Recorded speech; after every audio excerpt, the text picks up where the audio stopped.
पश्चिमी देशों की चिंताएं हैं कि अगर रूस और यूक्रेन के बीच तनाव बढ़कर युद्ध की दहलीज तक पहुंचा तो इसकी आग पूरे यूरोप में फैल सकती है और दूसरे विश्व युद्ध के बाद इतने खराब हालात देखे नहीं गए होंगे। अब पुतिन ने फिर एक बार कुछ ऐसा किया है जिससे वो मुश्किल में फंसते नजर आ रहे हैं। साथ ही अमेरिका और यूके समेत कई देश अब पुतिन के फैसले के बाद रूस के खिलाफ एक्शन लेने की बात कर रहे हैं। देखते हैं रिपोर्ट।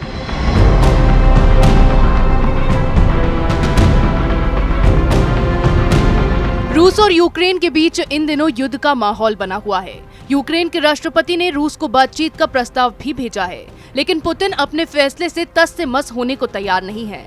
रूस बार बार दावा कर चुका है कि वे अपनी सेना पीछे हटा रहा है, लेकिन अमेरिका का कहना है कि सच कुछ और है। व्लादिमीर पुतिन की कथनी और करनी में अंतर है। अब रूसी राष्ट्रपति पुतिन ने यूक्रेन के साथ बने युद्ध के हालातों के बीच बड़ा कदम उठाया है। रूस ने पूर्वी यूक्रेन के डोनेत्स्क और लुंग्स्क को अलग देश के रूप में मान्यता देने का ऐलान कर दिया है। साथ ही रूस के राष्ट्रपति ने विद्रोहियों के साथ जल्द ही समझौतों पर हस्ताक्षर करने की भी बात कही है। इसे रूस की ओर से यूक्रेन में सेना भेजने की दिशा में उठाए गए कदम के रूप में देखा जा रहा है। वहीं पुतिन के ताजा ऐलान के बाद यूक्रेन के राष्ट्रपति की भी प्रतिक्रिया आई। यूक्रेन के राष्ट्रपति ने कहा है कि विद्रोहियों को मान्यता देने के रूस के फैसले से उनको किसी तरह का डर नहीं है। उन्होंने उम्मीद जताई कि यूक्रेन की सरकार को पश्चिम देशों से पूरा समर्थन मिलेगा। हालांकि पुतिन ने ये कदम तो उठा दिया, लेकिन अपने इस ऐलान के बाद वे बुरी तरह से फंसते नजर आ रहे हैं। रूस के इस कदम की यूरोपीय संघ, नाटो के साथ ही अमेरिका और कई देशों ने निंदा की है। अमेरिकी राष्ट्रपति जो बाइडेन की भी इस पर प्रतिक्रिया आई है। अमेरिकी राष्ट्रपति ने अपने फ्रांसीसी समकक्ष इमैनुअल मैक्रोन के साथ ही जर्मन चांसलर से भी फोन पर बात की है। जानकारी के मुताबिक तीनों नेता इस बात पर सहमत हुए हैं कि रूस के इस कदम का जवाब दिया जाना चाहिए। अमेरिकी राष्ट्रपति ने एक आदेश पर भी हस्ताक्षर किया है। इस आदेश के जरिए यूक्रेन के तथाकथित डीपीआर और एलपीआर क्षेत्र में अमेरिकी नागरिकों के निवेश और व्यापार को प्रतिबंधित किया गया है। वहीं ब्रिटेन की तरफ से कहा गया है कि 22 फरवरी से सरकार की तरफ से रूस पर कुछ नए प्रतिबंध लगाए जा सकते हैं। रूस के ताजा कदम को यूक्रेन ने अंतर्राष्ट्रीय कानून का उल्लंघन माना है। इसे यूक्रेन की संप्रभुता और क्षेत्रीय अखंडता पर हमला भी बताया गया है। एस्टोनिया के प्रधानमंत्री काजा कल्लास ने भी रूस के इस कदम की निंदा करते हुए इसे यूक्रेन की अखंडता का उल्लंघन बताया है। एस्टोनिया के प्रधानमंत्री ने कहा है कि रूस कूटनीतिक दरवाजे बंद कर युद्ध के लिए बहाने बना रहा है।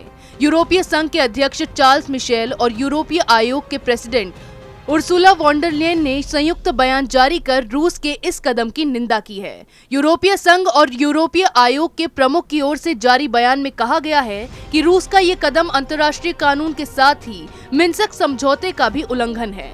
यूरोपीय संघ ने इसके जवाब में प्रतिबंध लगाने की बात कही है। यूरोपीय संघ ने ये भी कहा है कि यूक्रेन की सीमा के भीतर उसकी स्वतंत्रता, संप्रभुता और क्षेत्रीय अखंडता की रक्षा के लिए हम अपने अटूट समर्थन को दोहराते हैं। इसके अलावा नाटो ने भी रूस के इस कदम पर कड़ी प्रतिक्रिया व्यक्त की है।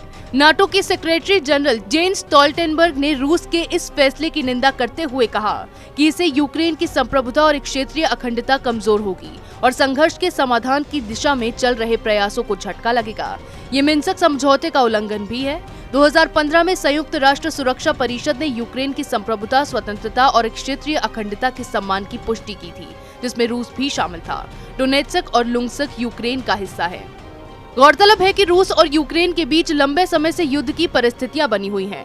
हालांकि रूस लगातार यूक्रेन की सीमा से अपने सैनिकों को हटाने का दावा तो कर रहा है, लेकिन अब पुतिन के इस ऐलान के बाद कई देश उनकी निंदा कर रहे हैं। इसके साथ ही उन्होंने इसके खिलाफ एक्शन लेने की भी बात कही है।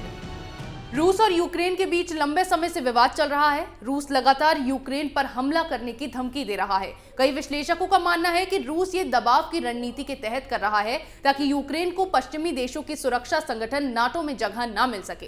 रूस को डर है कि अगर यूक्रेन नाटो का सदस्य बना तो नाटो के ठिकाने उसकी सीमा के नजदीक खड़े कर दिए जाएंगे। हालांकि नाटो ने रूस को भरोसा दिलाया है कि उससे रूस को कोई खतरा नहीं है, लेकिन अब पुतिन के इस ऐलान के बाद नाटो में शामिल देश लगातार इसकी निंदा कर रहे हैं। ऐसी खबरें हम आपके लिए लाते रहेंगे। तब तक के लिए देखते रहिए कैपिटल टीवी।